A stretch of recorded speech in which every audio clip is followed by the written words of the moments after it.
Hello everyone, मैं doctor Nupur Sharma, consultant obgyn gynae and founder of Queens multi speciality hospital Gurgaon. तो आज हम बहुत कॉमन टॉपिक के बारे में डिस्कस करेंगे जो बहुत कॉमनली प्रिवेल कर रहा है हमारी फीमेल्स में, जो है पीसीओडी और जिसको पीसीओएस भी बोलते हैं। पीसीओडी एक्चुअली होता क्या है? जब आपकी ओवरीज एग्स ना बना के छोटे छोटे फॉलिकल्स बनाने लग जाते हैं, बट उसमें एग्स नहीं, उन फॉलिकल्स में एग्स नहीं है, ठीक है, तो उसे पीसीओडी बोलते हैं।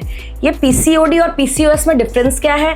पीसीओडी में आप अल्ट्रासाउंड बेसिस पे अगर आपकी ओवरीज सिर्फ वाटर सिस्ट जिनको बोलते हैं लेमैन लैंग्वेज में वो बना रही हैं, एग्स नहीं बना रहे, तो आप उसको पीसीओडी बोल सकते हैं। पीसीओएस में पूरा एक ये सिंड्रोम है, पॉलीसिस्टिक ओवेरियन सिंड्रोम। इसमें ये जो आपका ओवरीज तो एग्स बना ही नहीं रही होती हैं, अपना काम ढंग से कर ही नहीं रही हैं, बाकी उसमें हर्सुटिज्म भी हो सकता है। इसमें फेशियल हेयर, आपके ब्रेस्ट पे हेयर, आपके थाइस पे हेयर, लोअर एब्डोमेन पे जो coarse hair, male pattern type hair होते हैं वो हो सकते हैं, ओबेसिटी हो सकती है और एक्ने हो सकते हैं। तो ये सब 4-5 सिम्टम्स होते हैं, तो हम इसको पीसीओएस का नाम देते हैं। इसको डायग्नोस कैसे करते हो? आपको बहुत टाइम तक पीरियड्स नहीं आ रहा है, आपका वेट गेन हो रहा है सडन, आपके कहीं फेशियल हेयर आ रहे हैं, तो आप तुरंत अपने गायनेकोलॉजिस्ट के पास जाइए, जो भी आपके नियर बाय गायनेकोलॉजिस्ट है उनके पास जाइए। वो आपको कुछ टेस्ट कराने को बोलेंगे जो कि ब्लड टेस्ट होते हैं, जो कि टेस्टोस्टेरोन है, एएमएच है, डियाज है, बाकी सब टेस्ट भी हैं। अल्ट्रासाउंड पेल्विस कराने को बोलेंगे जिसमें आपकी कुछ पॉजिटिव फाइंडिंग आएंगी और इसका ट्रीटमेंट होगा। तो बेसिकली इसका ट्रीटमेंट है क्या?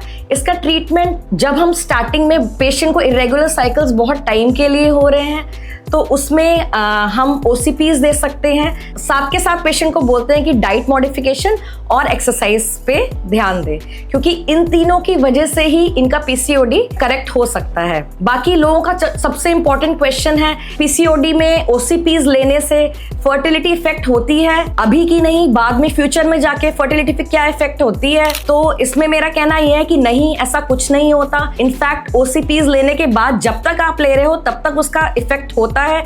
जब आप नहीं ले रहे हो तो इनफैक्ट ओव्यूलेशन बहुत अच्छा होने लग जाता है, कई पेशेंट्स में देखा गया है।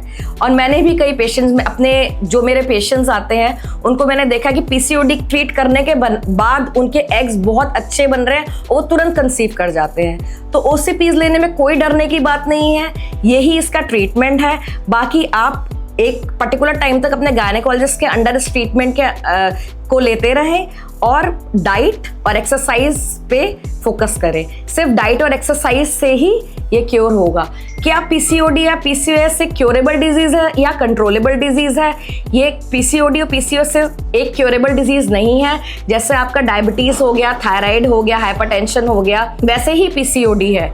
इसको आप कंट्रोल कर सकते हो, क्योर नहीं कर सकते, बट कोई बात नहीं, ऐसे कोई बहुत ज्यादा हेल्थ हजार्ड्स नहीं है इस चीज में। आप अगर फर्टिलिटी अपने चाहते हो, अपने रेगुलर मेंसेस चाहते हो, रेगुलर मेंस्ट्रुएशन साइकिल चाहते हो, तो आप डाइट और एक्सरसाइज के थ्रू ही पीसीओडी को कंट्रोल कर सकते हो। तो इससे रिलेटेड कोई भी आपका क्वेश्चन या क्वेरी हो तो आप कमेंट बॉक्स में पूछ सकते हैं या मुझे आके क्लिनिक पे विजिट कर सकते हैं। Thank you so much.